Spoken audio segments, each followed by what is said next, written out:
Alright guys, I'll let you watch this video if you don't laugh at me, but I modified my belt sander before I actually ever used it. I did grind down one knife and it worked very well. I mean, considering what it was made out of, it worked very well. It just bogged down too much. It didn't have the speed I wanted and it bogged down too much. So I did a couple of modifications today.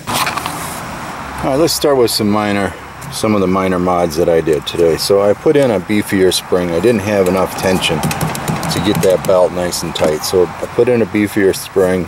I also put in a guard to protect the spring from the belt if the belt were to track over. The other option would be to put the spring on the other side of the arm, and I didn't want to move that. My 8-inch caster wheel that I ordered from eBay came in, so I put that on the arm. That works pretty good. Just thought I'd mention that. I also put in a stand. It goes in for grinding. That works very well. Not bad at all. Okay, I'll stop there and then I'll talk about, I'll give you the long story. Alright, so this is the motor that was in the lathe to begin with. I kind of didn't need to tear my lathe apart, but I learned something or two, a thing or two. They say it's a 1/2 horsepower. I don't know what duty it is. It's got no labels, no stickers. It worked. I mean, it did very well. I was able to bring this knife down from that in you know, just about an hour's worth of grinding with the old setup, but it wasn't throwing sparks and it would bog down, and so it just wasn't strong enough, and I felt I didn't want to have to worry about burning that thing out and then not having the tool at all. So I did some research on YouTube. So my research on YouTube led me to treadmill motors, variable speed. It says 2 horsepower. I mean, heck, what the heck? 2 horsepower. That thing should work perfectly. I saw a couple of videos of machines using the treadmill motors, and I hooked it up to mine, and it definitely had the speed. But the minute I started grinding, it bogged right down. So maybe there's a better motor than that one. But strike 2. By the way, there's going to be a 2 horsepower treadmill motor and controller, speed control on eBay probably next week if you're interested for some other purpose. So on to strike 3. So here's strike 3, actually the right choice. Harbor Freight, 1 horsepower, farm duty, 1745 RPM motor. That is my major mod. So I put that sucker on. I reused the pulleys from the lathe. I mounted the motor on a pivoting shaft so I can lift it up, so the motor is basically hanging. That's what I'm using for tensioning, and I can just lift it up and slide it over if I want to move to another belt or to another speed, and it automatically adjusts the tension back down. Lift it up, slide it over, line it up, and there you go, good to go. So 1 horsepower motor, and let's see what that does. Alright, I'll show you the 4 speeds that I have.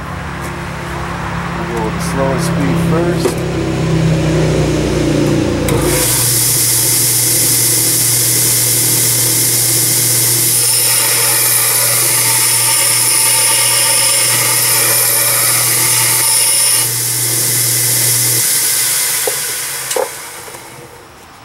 Go up 2 more speeds, which I kind of like. This seems to have the best seems to have the best power and take off the best amount of steel.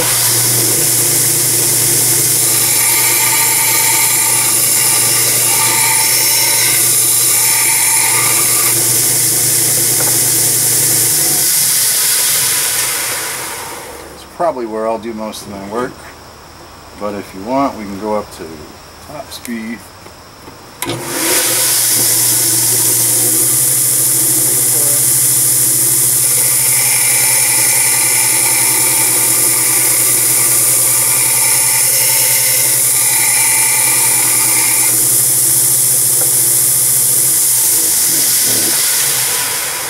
My friends, that's how a belt grinder should run, no doubt about it. Now I have all the power. I don't know if you could tell that it didn't even want to bog down, and I don't even need to work at the highest speed that the motor offers, so it's freaking awesome.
Freaking awesome. So it cost me $100 to put the motor on. Let's say somebody were trying to do this same type of build. Save the money, buy the steel, do it all at once, do it incrementally like I did.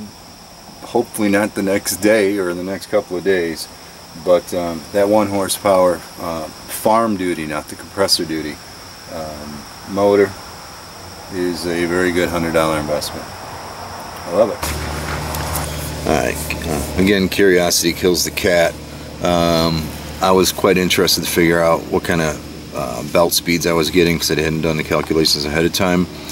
So I sat down with Pi, and here's what we came up with. I have basically 4 different speeds that the step pulley allows. I'm using a 5-inch drive, which gives me 1.31 feet per revolution. I'm using a motor that runs at 1745 RPMs. The drive pulley on the motor has a circumference of the diameter of 3.12. So, in working out the details, I have a ratio of 3:8:2 on the fastest speed, 2.29 on the second fastest, the one that I think I like working with, 1.83, and 1.48 on the smallest. So that gives me 6,700 RPMs, 4,000 RPMs, 3,200 RPMs, and 2,600 RPMs. And ultimately, when it works out, the highest speed, which I think is too fast, is around 8,700 surface feet per minute. The one that I do like is about 5,200 surface feet per minute. So I think that's good. That seems like 45 to 5,000 is the high end of most of the sanders that I've observed. The third speed is 4,200, and the slowest speed is 3,400. So I hadn't done those calculations ahead of time, but in doing them now, I'm quite happy. I think that if I had tried to design it, I would have designed it around very close to those speeds. So I don't think I'm going to do any more videos on this particular build. I think I'm going to start using my sander, but there are a couple more things I want to change.